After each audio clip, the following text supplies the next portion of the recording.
ਸਤੰਬਰ ਦਾ ਭਾਰਤ ਅਤੇ ਵਿਸ਼ਵ ਦੇ ਇਤਿਹਾਸ ਵਿੱਚ ਆਪਣਾ ਮਹੱਤਵ ਹੈ ਕਿਉਂਕਿ ਇਸ ਦਿਨ ਕਈ ਅਜਿਹੀਆਂ ਘਟਨਾਵਾਂ ਵਾਪਰੀਆਂ ਜੋ ਇਤਿਹਾਸ ਦੇ ਪੰਨਿਆਂ ਵਿੱਚ ਸਦਾ ਲਈ ਦਰਜ ਹੋ ਗਈਆਂ। ਤਾਂ ਆਓ ਜਾਣਦੇ ਹਾਂ 7 ਸਤੰਬਰ ਦੇ ਇਤਿਹਾਸ ਬਾਰੇ। ਦੂਜਾ ਗੋਲਮੇਜ ਸੰਮੇਲਨ 7 ਸਤੰਬਰ 1931 ਨੂੰ ਲੰਡਨ 'ਚ ਹੋਇਆ ਸੀ। ਇਹ ਸੰਮੇਲਨ ਭਾਰਤ 'ਚ ਬ੍ਰਿਟਿਸ਼ ਸ਼ਾਸਨ ਦੇ ਭਵਿੱਖ ਅਤੇ ਭਾਰਤੀ ਰਾਸ਼ਟਰੀ ਪ੍ਰਤੀਨਿਧੀਆਂ ਦੇ ਮੁੱਦਿਆਂ ਤੇ ਚਰਚਾ ਕਰਨ ਲਈ ਆਯੋਜਿਤ ਕੀਤੀ ਗਈ ਸੀ। ਪਹਿਲਾ ਗੋਲਮੇਜ ਸੰਮੇਲਨ 1930 'ਚ ਸ਼ੁਰੂ ਹੋਇਆ ਸੀ, ਪਰ ਇੰਡੀਅਨ ਨੈਸ਼ਨਲ ਕਾਂਗਰਸ ਨੇ ਇਸ ਵਿੱਚ ਹਿੱਸਾ ਨਹੀਂ ਲਿਆ ਕਿਉਂਕਿ ਉਸ ਸਮੇਂ ਕਾਂਗਰਸ ਸਵਿਨੈ ਅਵਗਿਆ ਅੰਦੋਲਨ 'ਚ ਰੁੱਝੀ ਹੋਈ ਸੀ। ਫਿਰ 1931 'ਚ ਗਾਂਧੀ-ਇਰਵਿਨ ਸਮਝੌਤੇ ਦੇ ਤਹਿਤ ਗਾਂਧੀ ਅਤੇ ਕਾਂਗਰਸ ਨੇ ਸਵਿਨੈ ਅਵਗਿਆ ਅੰਦੋਲਨ ਨੂੰ ਅਸਥਾਈ ਤੌਰ ਤੇ ਮੁਅੱਤਲ ਕਰ ਦਿੱਤਾ ਅਤੇ ਗੋਲਮੇਜ ਸੰਮੇਲਨ ਵਿੱਚ ਹਿੱਸਾ ਲੈਣ ਦਾ ਫੈਸਲਾ ਕੀਤਾ, ਜਿਸ ਤੋਂ ਬਾਅਦ ਦੂਜਾ ਗੋਲਮੇਜ ਸੰਮੇਲਨ ਅੱਜ ਦੇ ਹੀ ਦਿਨ 1931 'ਚ ਲੰਡਨ 'ਚ ਸ਼ੁਰੂ ਹੋਇਆ ਸੀ ਅਤੇ ਦਸੰਬਰ 1931 ਤੱਕ ਚੱਲੀ। ਗਾਂਧੀ ਨੇ ਇਸ ਕਾਨਫਰੰਸ ਭਾਰਤੀ ਰਾਸ਼ਟਰੀ ਕਾਂਗਰਸ ਦੀ ਨੁਮਾਇੰਦਗੀ ਕੀਤੀ। ਇਸ ਸੰਮੇਲਨ ਵਿੱਚ ਘੱਟ ਗਿਣਤੀ ਦੇ ਮੁੱਦੇ ਤੇ ਡੂੰਘਾਈ ਨਾਲ ਚਰਚਾ ਕੀਤੀ ਗਈ। ਮੁਸਲਿਮ ਲੀਗ ਦੇ ਨੇਤਾ ਮੁਹੰਮਦ ਅਲੀ ਜਿੰਨਾ ਨੇ ਮੁਸਲਮਾਨਾਂ ਲਈ ਵੱਖਰੇ ਵੋਟਰ ਦੀ ਮੰਗ ਕੀਤੀ। ਇਸ ਤੋਂ ਇਲਾਵਾ ਅੰਬੇਡਕਰ ਨੇ ਦਲਿਤਾਂ ਲਈ ਵੱਖਰੇ ਚੋਣ ਖੇਤਰਾਂ ਦੀ ਮੰਗ ਕੀਤੀ ਸੀ, ਜਿਸ ਨੂੰ ਬਾਅਦ ਵਿੱਚ ਪੁਨः ਪੈਕਟ ਰਾਹੀਂ ਹੱਲ ਕੀਤਾ ਗਿਆ। ਦੂਜਾ ਗੋਲਮੇਜ ਸੰਮੇਲਨ ਵਿੱਚ ਕਈ ਅਹਿਮ ਮੁੱਦਿਆਂ ਤੇ ਚਰਚਾ ਹੋਈ, ਪਰ ਪਹਿਲੀ ਕਾਨਫਰੰਸ ਵਾਂਗ ਇਹ ਵੀ ਅਸਫਲ ਰਹੀ। ਬ੍ਰਿਟਿਸ਼ ਸਰਕਾਰ ਅਤੇ ਭਾਰਤੀ ਨੇਤਾਵਾਂ ਵਿਚਕਾਰ ਕੋਈ ਠੋਸ ਸਮਝੌਤਾ ਨਹੀਂ ਹੋ ਸਕਿਆ। ਬੈਂਕ ਆਫ ਇੰਡੀਆ ਦੀ ਸਥਾਪਨਾ 7 ਸਤੰਬਰ 1906 ਨੂੰ ਮੁੰਬਈ 'ਚ ਹੋਈ ਸੀ। ਇੱਕ ਨਿੱਜੀ ਮਲਕੀਅਤ ਵਾਲੇ ਬੈਂਕ ਵਜੋਂ ਸ਼ੁਰੂ ਕੀਤਾ ਗਿਆ ਸੀ ਅਤੇ ਇਸ ਦੀ ਸਥਾਪਨਾ ਦੇ ਸਮੇਂ ਇਸ ਦੀ ਅਧਿਕਾਰੀ ਪੂੰਜੀ 50 ਲੱਖ ਰੁਪਏ ਸੀ। ਇਹ ਬੈਂਕ ਕੁਝ ਪ੍ਰਮੁੱਖ ਕਾਰੋਬਾਰੀਆਂ ਦੇ ਇੱਕ ਸਮੂਹ ਦੁਆਰਾ ਸ਼ੁਰੂ ਕੀਤਾ ਗਿਆ ਸੀ, ਜਿਸ ਵਿੱਚ ਕਨਈਆ ਲਾਲ ਮਹਿਤਾ, ਕਾਲੂ ਰਾਮ ਸ਼ਾਹ ਅਤੇ ਬਾਗਜੀ ਠਾਕਰ ਸੀ ਵਰਗੇ ਪ੍ਰਮੁੱਖ ਨਾਂ ਸ਼ਾਮਲ ਸਨ। ਸ਼ੁਰੂਆਤੀ ਸਾਲਾਂ ਵਿੱਚ ਬੈਂਕ ਨੇ ਆਪਣੇ ਸ਼ਾਨਦਾਰ ਪ੍ਰਬੰਧਨ ਅਤੇ ਸੇਵਾਵਾਂ ਦੁਆਰਾ ਤੇਜ਼ੀ ਨਾਲ ਵਿਕਾਸ ਕੀਤਾ। ਫਿਰ 1921 'ਚ ਬੈਂਕ ਆਫ ਇੰਡੀਆ ਨੇ ਪਹਿਲੀ ਵਾਰ ਇੱਕ ਵਿਦੇਸ਼ੀ ਸ਼ਾਖਾ ਦੀ ਸਥਾਪਨਾ ਕੀਤੀ, ਜੋ ਲੰਡਨ ਵਿੱਚ ਖੋਲ੍ਹੀ ਗਈ ਸੀ। ਸਾਲ 1969 'ਚ ਭਾਰਤ ਸਰਕਾਰ ਨੇ ਬੈਂਕ ਆਫ ਇੰਡੀਆ ਸਮੇਤ 14 ਪ੍ਰਮੁੱਖ ਨਿੱਜੀ ਬੈਂਕਾਂ ਦਾ ਰਾਸ਼ਟਰੀਕਰਨ ਕੀਤਾ। ਇਸ ਤੋਂ ਬਾਅਦ ਬੈਂਕ ਆਫ ਇੰਡੀਆ ਨੂੰ ਇੱਕ ਜਨਤਕ ਖੇਤਰ ਦਾ ਬੈਂਕ ਬਣਾਇਆ ਗਿਆ ਅਤੇ ਇਸ ਦਾ ਸੰਚਾਲਨ ਅਤੇ ਪ੍ਰਬੰਧਨ ਭਾਰਤ ਸਰਕਾਰ ਦੇ ਅਧੀਨ ਆ ਗਿਆ। ਇਸ ਕਦਮ ਨੇ ਬੈਂਕ ਦੀ ਵਿਕਾਸ ਯਾਤਰਾ ਵਿੱਚ ਇੱਕ ਨਵਾਂ ਮੋੜ ਲਿਆ ਅਤੇ ਇਸ ਨੂੰ ਦੇਸ਼ ਦੇ ਵਿਕਾਸ ਵਿੱਚ ਹੋਰ ਵੀ ਵੱਧ ਯੋਗਦਾਨ ਪਾਉਣ ਦਾ ਮੌਕਾ ਦਿੱਤਾ। 7 ਸਤੰਬਰ 2008 ਨੂੰ ਭਾਰਤ ਅਤੇ ਅਮਰੀਕਾ ਦਰਮਿਆਨ ਇੱਕ ਮਹੱਤਵਪੂਰਨ ਪਰਮਾਣੂ ਸਮਝੌਤਾ ਹੋਇਆ ਸੀ। ਇਹ ਸਮਝੌਤਾ ਭਾਰਤ ਅਤੇ ਅਮਰੀਕਾ ਦਰਮਿਆਨ ਨਾਗਰਿਕ ਪਰਮਾਣੂ ਊਰਜਾ ਦੇ ਖੇਤਰ ਵਿੱਚ ਸਹਿਯੋਗ ਨੂੰ ਉਤਸ਼ਾਹਿਤ ਕਰਨ ਲਈ ਕੀਤਾ ਗਿਆ ਸੀ। ਇਹ ਸਮਝੌਤਾ ਇਸ ਨਜ਼ਰੀਏ ਤੋਂ ਬਹੁਤ ਮਹੱਤਵਪੂਰਨ ਸੀ ਕਿ ਇਸਨੇ ਭਾਰਤ ਨੂੰ ਅਮਰੀਕਾ ਤੋਂ ਪਰਮਾਣੂ ਤਕਨੀਕ, ਸਾਜ਼ੋ ਸਮਾਨ ਅਤੇ ਇੰਧਨ ਲੈਣ ਦਾ ਅਧਿਕਾਰ ਦਿੱਤਾ ਸੀ। ਇਹ ਸਮਝੌਤਾ ਅੰਤਰਰਾਸ਼ਟਰੀ ਪਰਮਾਣੂ ਊਰਜਾ ਏਜੰਸੀ ਅਤੇ ਨਿਊਕਲੀਅਰ ਸਪਲਾਈ ਗਰੁੱਪ ਦੇ ਤਹਿਤ ਭਾਰਤ ਨੂੰ ਲੋੜੀਂਦਾ ਸਹਿਯੋਗ ਪ੍ਰਦਾਨ ਕਰਨ ਵਿੱਚ ਮਦਦਗਾਰ ਸਾਬਿਤ ਹੋਇਆ। ਸਮਝੌਤੇ ਨਾਲ ਭਾਰਤ ਨੂੰ ਆਪਣਾ ਪਰਮਾਣੂ ਹਥਿਆਰ ਪ੍ਰੋਗਰਾਮ ਜਾਰੀ ਰੱਖਣ ਦੀ ਇਜਾਜ਼ਤ ਦਿੱਤੀ ਗਈ ਸੀ। ਇਸ ਸਮਝੌਤੇ ਨੇ ਭਾਰਤ ਅਤੇ ਅਮਰੀਕਾ ਦੇ ਦੁਵੱਲੇ ਸੰਬੰਧਾਂ ਵਿੱਚ ਨਵੀਆਂ ਉਚਾਈਆਂ ਹਾਸਲ ਕੀਤੀਆਂ। ਇਸ ਨਾਲ ਭਾਰਤ ਦੀ ਊਰਜਾ ਸੁਰੱਖਿਆ ਮਜ਼ਬੂਤ ਹੋਈ ਅਤੇ ਵਿਸ਼ਵ ਪਰਮਾਣੂ ਊਰਜਾ ਬਾਜ਼ਾਰ ਵਿੱਚ ਭਾਰਤ ਦੀ ਸਥਿਤੀ ਮਜ਼ਬੂਤ ਹੋਈ। ਇਹ ਸਮਝੌਤਾ ਭਾਰਤ ਲਈ ਇੱਕ ਮਹੱਤਵਪੂਰਨ ਕੂਟਨੀਤਿਕ ਜਿੱਤ ਵੀ ਸਾਬਿਤ ਹੋਇਆ ਕਿਉਂਕਿ ਇਸ ਨੇ ਭਾਰਤ ਨੂੰ ਇੱਕ ਉੱਭਰਦੀ ਪਰਮਾਣੂ ਸ਼ਕਤੀ ਵਜੋਂ ਮਾਨਤਾ ਦਿੱਤੀ ਸੀ। 7 ਸਤੰਬਰ 1896 ਨੂੰ ਜਰਮਨ ਡਾਕਟਰ ਲੁਡਵਿਗ ਰੇ ਨੇ ਦਿਲ ਦੀ ਪਹਿਲੀ ਸਫਲ ਸਰਜਰੀ ਕੀਤੀ ਸੀ। 19ਵੀਂ ਸਦੀ ਦੇ ਅੰਤ ਤੱਕ ਦਿਲ ਨੂੰ ਇੱਕ ਅਜਿਹਾ ਅੰਗ ਮੰਨਿਆ ਜਾਂਦਾ ਸੀ ਜਿਸ ਤੇ ਸਰਜਰੀ ਬਹੁਤ ਜੋਖਿਮ ਭਰੀ ਹੁੰਦੀ ਸੀ। ਡਾਕਟਰੀ ਵਿਗਿਆਨ ਵਿੱਚ ਇੰਨੀ ਤਰੱਕੀ ਨਹੀਂ ਹੋਈ ਕਿ ਡਾਕਟਰ ਦਿਲ ਦਾ ਕੋਈ ਆਪਰੇਸ਼ਨ ਸਫਲਤਾਪੂਰਵਕ ਕਰ ਸਕੇ, ਪਰ ਜਰਮਨ ਡਾਕਟਰ ਲੁਡਵਿਗ ਰੇ ਨੇ ਇਸ ਧਾਰਨਾ ਨੂੰ ਬਦਲ ਦਿੱਤਾ।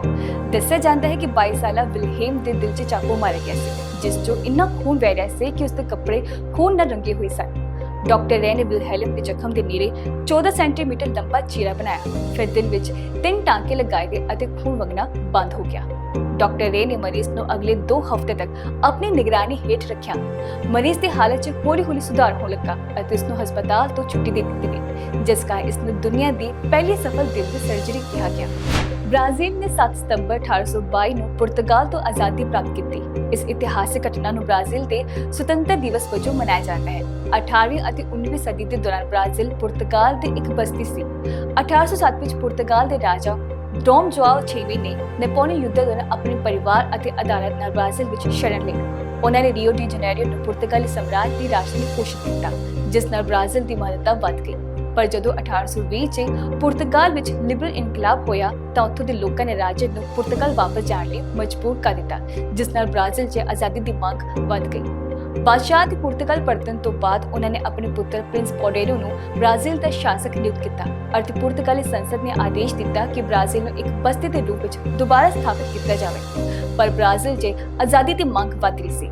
ਪ੍ਰਿੰਸ ਪੋਡੇਰੋ ਨੇ ਇਸ ਦੀ ਮੰਗ ਦਾ ਸਮਰਥਨ ਕੀਤਾ, ਜਿਸ ਦਿਨ ਬ੍ਰਾਜ਼ੀਲ ਨੇ ਪੁਰਤਗਾਲ ਤੋਂ ਆਪਣੀ ਆਜ਼ਾਦੀ ਦਾ ਐਲਾਨ ਕੀਤਾ। 6 ਸਤੰਬਰ 1977 ਨੂੰ ਪਨਾਮਾ ਅਤੇ ਸੰਯੁਕਤ ਰਾਜ ਅਮਰੀਕਾ ਵਿਚਕਾਰ ਇਤਿਹਾਸਕ ਸੰਧੀ ਤੇ ਦਸਤਖਤ ਕੀਤੇ ਗਏ ਸਨ। ਇਹ ਸੰਧੀ ਪਨਾਮਾ ਨਹਿਰ ਦੀ ਮਾਲਕੀ ਅਤੇ ਸੰਚਾਲਨ ਨਾਲ ਸੰਬੰਧਿਤ ਸੀ ਅਤੇ ਇਸ ਨੂੰ ਪਨਾਮਾ ਨਹਿਰ ਸੰਧੀ ਕਿਹਾ ਜਾਂਦਾ ਹੈ। ਪਨਾਮਾ ਨਹਿਰ 1904 ਅਤੇ 1914 ਦੇ ਵਿਚਕਾਰ ਅਮਰੀਕੀ ਇੰਜੀਨੀਅਰ ਦੁਆਰਾ ਬਣਾਈ ਗਈ ਸੀ। ਇਹ ਨਹਿਰ ਅਟਲਾਂਟਿਕ ਅਤੇ ਪ੍ਰਸ਼ਾਂਤ ਮਹਾਸਾਗਰ ਨੂੰ ਜੋੜਨ ਵਾਲਾ ਇੱਕ ਮਹੱਤਵਪੂਰਨ ਸਮੁੰਦਰੀ ਰਸਤਾ ਹੈ, ਜਿਸ ਨਾਲ ਦੁਨੀਆ ਭਰ ਦੇ ਵਪਾਰ ਨੂੰ ਬਹੁਤ ਫਾਇਦਾ ਹੁੰਦਾ ਹੈ। ਪਨਾਮਾ ਨਹਿਰ ਸ਼ੁਰੂ ਵਿੱਚ ਸੰਯੁਕਤ ਰਾਜ ਦੁਆਰਾ ਸੰਚਾਲਿਤ ਅਤੇ ਮਲਕੀਅਤ ਸੀ, ਪਰ ਸਮੇਂ ਦੇ ਨਾਲ ਪਨਾਮਾ ਦੇ ਲੋਕਾਂ ਅਤੇ ਸਰਕਾਰ ਨੇ ਨਹਿਰ ਦੀ ਪੂਰੀ ਮਾਲਕੀ ਅਤੇ ਕੰਟਰੋਲ ਦੀ ਮੰਗ ਕੀਤੀ। ਪਨਾਮਾ ਦੇ ਨਾਗਰਿਕ ਇਸ ਤੱਥ ਤੋਂ ਅਸੰਤੁਸ਼ਟ ਸਨ ਕਿ ਉਹਨਾਂ ਦੇ ਦੇਸ਼ ਸਥਿਤ ਇੱਕ ਮਹੱਤਵਪੂਰਨ ਜਲਮਾਰਗ ਉੱਤੇ ਸੰਯੁਕਤ ਰਾਜ ਦਾ ਕੰਟਰੋਲ ਸੀ। ਇਸ ਮਸਲੇ ਦੇ ਹੱਲ ਦੀ ਅੱਜ ਦੇ ਦਿਨ ਹੀ ਇਤਿਹਾਸਕ ਸੰਧੀ ਤੇ ਦਸਤਖਤ ਕੀਤੇ ਗਏ। ਇਸ ਸੰਧੀ ਦੇ ਤਹਿਤ ਸੰਯੁਕਤ ਰਾਜ ਅਮਰੀਕਾ ਸਹਿਮਤ ਹੋਇਆ ਕਿ ਪਨਾਮਾ ਨਹਿਰ ਦਾ ਪੂਰਾ ਕੰਟਰੋਲ 31 ਦਸੰਬਰ 1999 ਤੱਕ ਪਨਾਮਾ ਨੂੰ ਸੌਂਪ ਦਿੱਤਾ ਜਾਵੇਗਾ।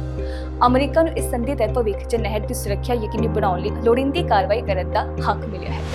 7 ਸਤੰਬਰ 2011 ਨੂੰ ਇੱਕ ਪ੍ਰਮੁੱਖ ਰੂਸੀ ਆਈਸ ਹਾਕੀ ਟੀਮ ਲੋਕੋਮੋਟਿਵ ਯਾਰੋਸਲਾਵ ਦੇ ਨਾਲ ਇੱਕ ਦਰਦਨਾਕ ਹਾਦਸਾ ਵਾਪਰਿਆ ਸੀ, ਜਿਸ ਵਿੱਚ ਟੀਮ ਦੇ 44 ਮੈਂਬਰ ਮਾਰੇ ਗਏ। ਦੱਸਿਆ ਜਾਂਦਾ ਹੈ ਕਿ ਇਸੇ ਦਿਨ ਹੀ ਆਈਸ ਹਾਕੀ ਟੀਮ ਚਾਰਟਰ ਜਹਾਜ਼ ਯਾਕ 42 ਰਾਹੀਂ ਬੈਲਾਰੂਸ ਜਾਈ ਸੀ। ਟੀਮ ਨੇ ਕੰਟੀਨੈਂਟਲ ਹਾਕੀ ਲੀਗ ਦੇ ਇੱਕ ਮੈਚ 'ਚ ਹਿੱਸਾ ਲੈਣ ਲਈ ਯਾਤਰਾ ਕਰਨੀ ਸੀ, ਪਰ ਜਹਾਜ਼ ਉਡਾਣ ਭਰਨ ਤੋਂ ਤੁਰੰਤ ਬਾਅਦ ਹਾਦਸੇ ਦਾ ਸ਼ਿਕਾਰ ਹੋ ਗਿਆ। ਜਹਾਜ਼ 'ਚ ਕੁੱਲ 45 ਲੋਕ ਸਵਾਰ ਸਨ, ਜਿਨ੍ਹਾਂ 'ਚ 43 ਲੋਕਾਂ ਦੀ ਮੌਤ ਹੋ ਗਈ। ਇਹਨਾਂ ਵਿੱਚੋਂ ਜ਼ਿਆਦਾ ਟੀਮ ਦੇ ਖਿਡਾਰੀ, ਕੋਚ ਅਤੇ ਸਹਾਇਕ ਸਟਾਫ ਮੈਂਬਰ ਸਨ। ਇਸ ਹਾਦਸੇ ਵਿੱਚ ਸਿਰਫ 2 ਵਿਅਕਤੀ ਹੀ ਬਚੇ ਸਨ, ਜਿਨ੍ਹਾਂ ਵਿੱਚੋਂ ਇੱਕ ਦੀ ਬਾਅਦ ਵਿੱਚ ਹਸਪਤਾਲ 'ਚ ਮੌਤ ਹੋ ਗਈ ਸੀ। ਇਸ ਹਾਦਸੇ ਤੋਂ ਬਾਅਦ ਹੋਈ ਜਾਂਚ ਤੋਂ ਪਤਾ ਲੱਗਿਆ ਕਿ ਟੇਕ ਆਫ ਦੌਰਾਨ ਪਾਇਲਟਾਂ ਨੇ ਬ੍ਰੇਕ ਲਗਾ ਦਿੱਤੀ ਸੀ, ਜਿਸ ਕਾਰਨ ਜਹਾਜ਼ ਲੋੜੀਂਦੀ ਰਫ਼ਤਾਰ ਹਾਸਲ ਨਹੀਂ ਕਰ ਸਕਿਆ ਅਤੇ ਕ੍ਰੈਸ਼ ਹੋ ਗਿਆ। ਇੰਟਰਨੈਸ਼ਨਲ ਕ੍ਰਿਮੀਨਲ ਪੁਲਿਸ ਆਰਗੇਨਾਈਜੇਸ਼ਨ ਦੀ ਸਥਾਪਨਾ 7 ਸਤੰਬਰ 1923 ਨੂੰ ਕੀਤੀ ਗਈ ਸੀ, ਜਿਸ ਨੂੰ ਇੰਟਰਪੋਲ ਦੇ ਨਾਂ ਨਾਲ ਜਾਣਿਆ ਜਾਂਦਾ ਹੈ। ਇਹ ਇੱਕ ਅੰਤਰਰਾਸ਼ਟਰੀ ਸੰਸਥਾ ਹੈ, ਜਿਸ ਦੀ ਸਥਾਪਨਾ ਵੱਖ-ਵੱਖ ਦੇਸ਼ਾਂ ਦੀਆਂ ਪੁਲਿਸ ਏਜੰਸੀਆਂ ਦਰਮਿਆਨ ਸਹਿਯੋਗ ਅਤੇ ਤਾਲਮੇਲ ਨੂੰ ਉਤਸ਼ਾਹਿਤ ਕਰਨ ਲਈ ਕੀਤੀ ਗਈ ਸੀ। ਇੰਟਰਪੋਲ ਦੀ ਸਥਾਪਨਾ ਆਸਟ੍ਰੇਲੀਆ ਦੀ ਵੀਏਨਾ 'ਚ ਕੀਤੀ ਗਈ ਸੀ। ਇਹ ਅੰਤਰਰਾਸ਼ਟਰੀ ਅਪਰਾਧਿਕ ਪੁਲਿਸ ਕਾਂਗਰਸ ਨਾਮਕ ਇੱਕ ਕਾਨਫਰੰਸ ਦੇ ਰੂਪ ਵਿੱਚ ਸ਼ੁਰੂ ਹੋਇਆ। ਇਸ ਕਾਨਫਰੰਸ 'ਚ 20 ਦੇਸ਼ਾਂ ਦੇ ਪੁਲਿਸ ਅਧਿਕਾਰੀਆਂ ਅਤੇ ਕਾਨੂੰਨ ਲਾਗੂ ਕਰਨ ਵਾਲੇ ਏਜੰਸੀਆਂ ਦੇ ਨੁਮਾਇੰਦਿਆਂ ਨੇ ਹਿੱਸਾ ਲਿਆ। ਇਸ ਕਾਨਫਰੰਸ ਦਾ ਮੁੱਖ ਮਕਸਦ ਅੰਤਰਰਾਸ਼ਟਰੀ ਅਪਰਾਧਾਂ ਨਾਲ ਨਜਿੱਠਣ ਲਈ ਵੱਖ-ਵੱਖ ਦੇਸ਼ਾਂ ਦੀਆਂ ਪੁਲਿਸ ਏਜੰਸੀਆਂ ਦਰਮਿਆਨ ਸਹਿਯੋਗ ਅਤੇ ਸੂਚਨਾਵਾਂ ਦੇ ਸਾਂਝ ਦੇ ਤਰੀਕਿਆਂ ਬਾਰੇ ਜਾਂਚ ਕਰਨਾ ਸੀ। ਇੰਟਰਪੋਲ ਦਾ ਮੁੱਖ ਮਕਸਦ ਦਫ਼ਤਰ ਇਸ ਸਮੇਂ ਫਰਾਂਸ ਦੇ ਲਿਓਨ 'ਚ ਸਥਿਤ ਹੈ। ਇੰਟਰਪੋਲ ਦੇ 196 ਮੈਂਬਰ ਦੇਸ਼ ਹਨ। ਭਾਰਤ 15 ਅਕਤੂਬਰ 1949 ਨੂੰ ਇਸ ਦਾ ਮੈਂਬਰ ਬਣਿਆ।